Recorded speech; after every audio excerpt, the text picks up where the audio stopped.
Schnellcheck Geldanlage. Wir sehen uns heute zwei konkrete Verträge an aus unserer Community und durchleuchten die ein bisschen in einen dreistufigen Schnellcheck und soll dir auch helfen, dass du weißt, hey, was ist da eigentlich in meinem Vertrag drin? Weil manchmal hat man nämlich schnell Mogelpackungen drin, denkt beispielsweise, naja, ich habe ja einen Fondsanbieter, ich habe Aktienfonds etc., irgendwie sowas in der Richtung und dann sind es vielleicht ziemlich andere Dinge. Und das wollen wir uns heute einmal anschauen. Und haben ja zwei Zuschriften aus unserer Community, die hat mich um Feedback per E-Mail gebeten, sind also VIP-Abonnenten, das heißt, da kannst du auch Fragen an mich stellen. Und das sehen wir uns jetzt einmal an. Also, wir haben jetzt zunächst mal, schauen wir uns hier an, die E-Mail von dem Thomas und der Canada Life. Und zwar, er schreibt hier, habe einen vorgebundenen Rentenplan in Form einer Direktversicherung über meinen Arbeitgeber. Und es handelt sich um UWP-Fonds, der Canada Life, was das ist, sehen wir gleich. Dann wie hier, ich dachte eigentlich unbedenklich, kanadisches Top-Unternehmen, Top-Rankings, hohe Aktien, Unternehmensanleihenanteil, ganz wenig in Deutschland investiert, Europa-Anteil zusammen auch gering. Ja, und freut sich auf eine Einschätzung. Ihr dürft gerne das Beispiel für das Freitagsvideo verwenden. Ja, Thomas, das machen wir hiermit auch und schauen uns diesen Vertrag einmal genauer an. Also, machen wir erstmal Kurzcheck Gesellschaft. Canada Life ist ein renommierter Anbieter, steht insgesamt gut da. Von dem er jetzt keine unmittelbare, ich nenne es jetzt einfach mal Gefahr, ist ansonsten ein guter Anbieter, wird auch gerne bei unabhängigen Vermittlern von ihm verwendet, also eine finanzstarke Gesellschaft. Wobei man hier aber auch mit dazu sagen muss, auch weil angelsächsische Versicherer haben ja einen guten Ruf. Wir haben auch diesen Fall gesehen, wir bekamen Community-Zuschriften und es war im Jahr 2009, 2010, Finanzmarktkrise, hat die Standard Life hier Probleme bekommen und das hat dazu geführt, dass also Versicherten zu Leistungen teilweise verzichten mussten. Das heißt, es soll einfach nur bewusst sein, auch angelsächsische Versicherer, ja, haben einen guten Ruf, gab aber ja auch schon Fälle, wo die ein bisschen in Schieflage geraten sind und wo dann nicht das ausgezahlt wurde, was ursprünglich versprochen wurde. Naja, woher soll es auch kommen? Wenn das Geld einfach nicht mehr da ist, dann ist es nicht mehr da. Also von dem her auch immer die Frage, was wird dort eigentlich genau gemacht? Kurz, rechtliche Einschätzung, wir haben hier eine Direktversicherung. Das heißt, unabhängig von dem, was jetzt herauskommen wird, Thomas hat nicht die Möglichkeit, an dieses Geld ranzukommen. Hier bei Direktversicherung, also betriebliche Altersvorsorge allgemein in Deutschland, du hast nicht die Möglichkeit, es zu kündigen. Das heißt, es sollte wirklich gut investiert sein. Und das sehen wir uns jetzt mal an in der Substanzanalyse. Hat er hier gleich mitgeschickt und zwar sehen wir hier die Fondsfakten und zwar vom April 2021.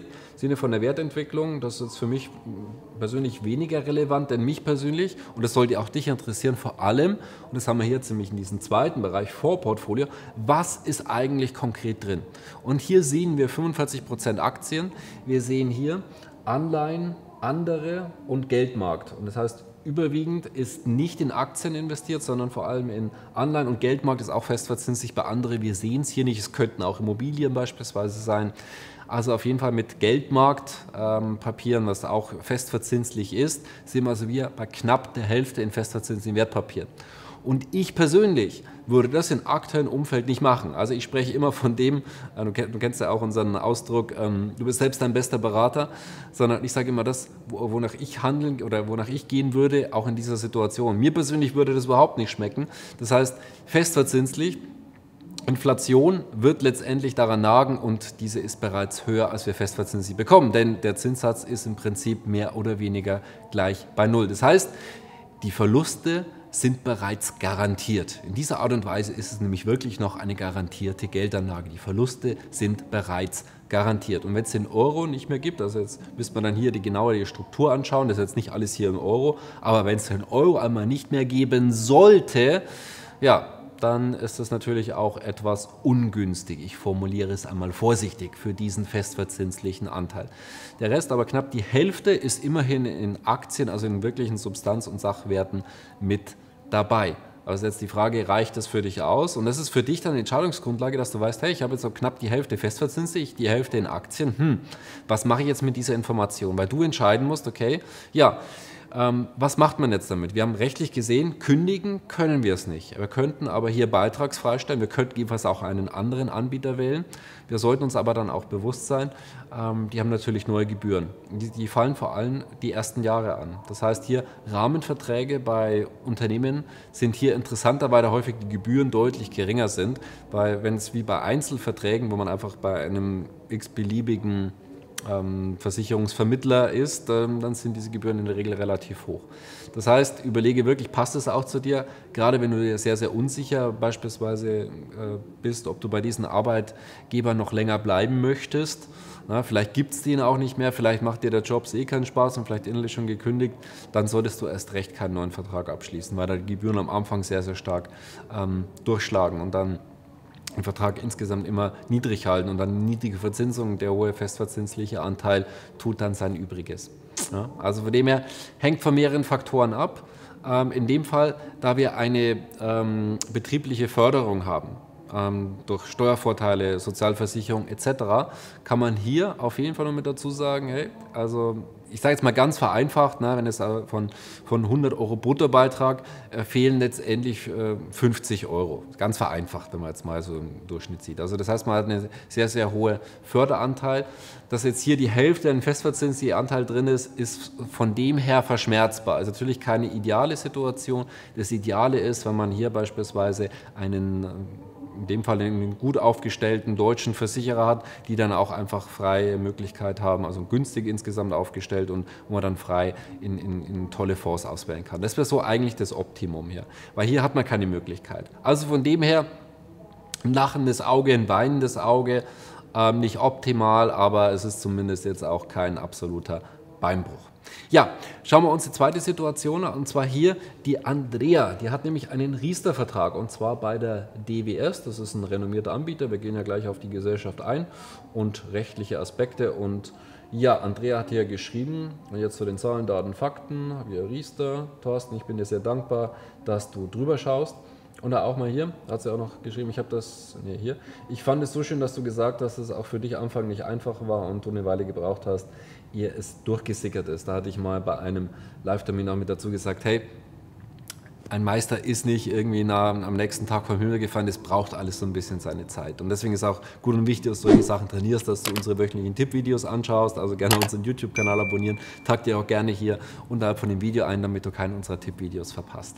So, jetzt schauen wir uns mal an, was hat Andrea hier genau. Also DWS-Vertrag, schauen wir erstmal schnell, Kurzcheck, DWS, sehr gute, solide Gesellschaft, sehr guter Voranbieter und die haben damals auch vor vielen Jahren die DWS Riester Rente Premium und auch ein zweites Riester-Produkt hier auf den Markt gebracht und hier auch wirklich gerade auch bei den unabhängigen Vermittlern dann wirklich auch ja, ein tolles Feld sich erobert und auch ein gutes Produkt hier an den Start gebracht. Also wir haben mit sehr, sehr hohen Aktienquoten etc. Ja, und wie das aktuell aussieht, das heben wir uns jetzt ja auch gleich an.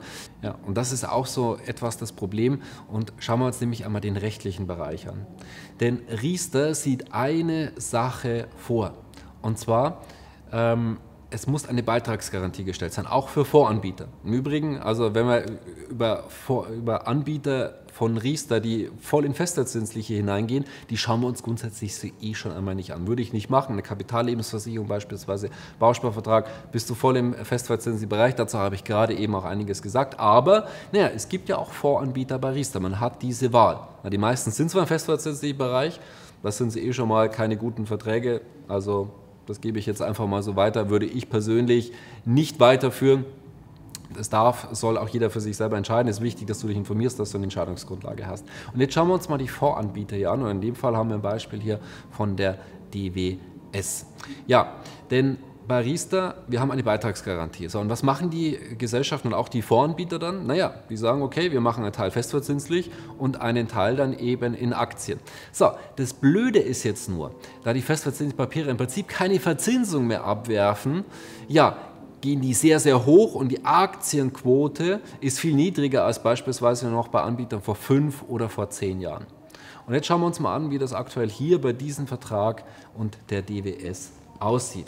So, wir sehen hier links haben wir auch schon so ein Ausrufezeichen von Andrea hier mit hingemalt. Wir sehen hier DWS Vorsorge Premium. Das ist der Aktienfonds der DWS. Ja, das heißt hier Preis je Anteil, also Vorpreis 150,80, also ähnlich wie der Aktienpreis.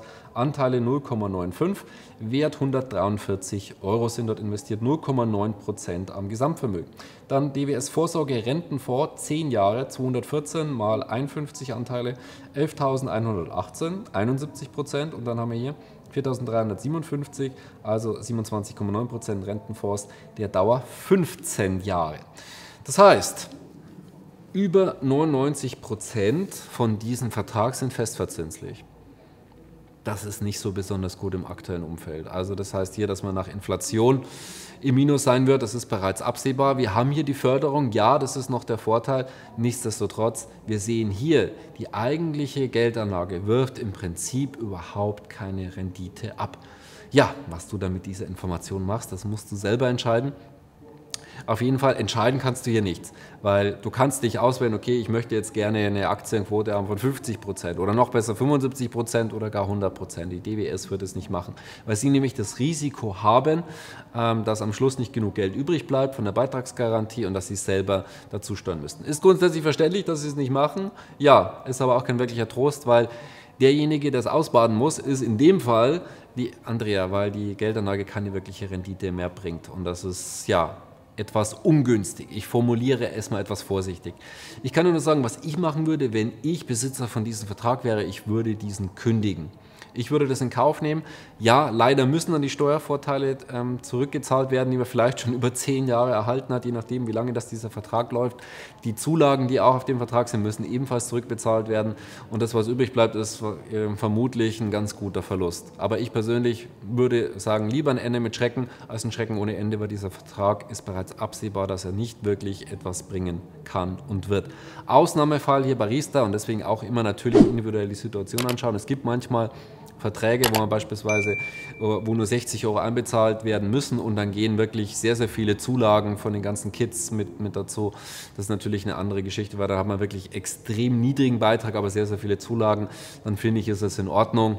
Dann, naja, die Hoffnung stirbt zuletzt, dass es auch alles einigermaßen so funktioniert und dass man wieder was zurückbekommt. Ansonsten würde ich persönlich meine Geldanlage lieber in den freien Bereich hineinstecken. Ja, und da gibt es sehr, sehr viele interessante Möglichkeiten, sei es Immobilien, sei es in Aktien, in Edelmetalle, in Fremdwährungen kann man investieren, in Holz kann man investieren, in Diamanten, in Kunst und. Also es gibt sehr, sehr viele Möglichkeiten, wo man wirkliche Substanz und Sachwerte hat, was eben nicht von einem Schuldversprechen von Dritten abhängt, weil letztendlich ist eine Anleihe in festverzinslichem Papier nur ein Schuldversprechen Dritter und mal schauen, ob die denn allen zukünftig so hinterherkommen werden. Wir werden sehen, auf jeden Fall Rendite ist im Prinzip schon gleich 0. Also von dem her, vielleicht wirfst du auf deine Verträge nochmal ein Auge und zwar aus einem anderen Blickwinkel. Das heißt, schau dir immer die Substanz dahinter an. Und ich habe versucht, mal so einen Überblick zu bekommen, hier mit unterschiedlichen Elementen aus unterschiedlichen Bereichen auch. Und dass du einschätzen kannst, okay, was möchte ich eigentlich damit konkret machen. Wenn es wieder gefallen hat, teilen, liken, kommentieren, dass mehr Menschen auch Selbstverantwortung übernehmen, dass sie eigentlich einfach schon mal wissen, was sie wirklich in ihren eigenen Verträgen drin haben. Wenn du VIP bist, dann kannst du ansonsten auch solche Sachen gerne bei uns einreichen. Ansonsten, wir haben viele Geldanlage-Tipps und Tricks, auch bei unseren Geldsicherheit garantiert. Das heißt, da findest du die aktuellen Termine auch unterhalb von dem Video. Ich freue mich, wenn wir uns dort sehen. Ansonsten bis nächsten Freitag. Herzlichst, dein Thorsten Wittmann.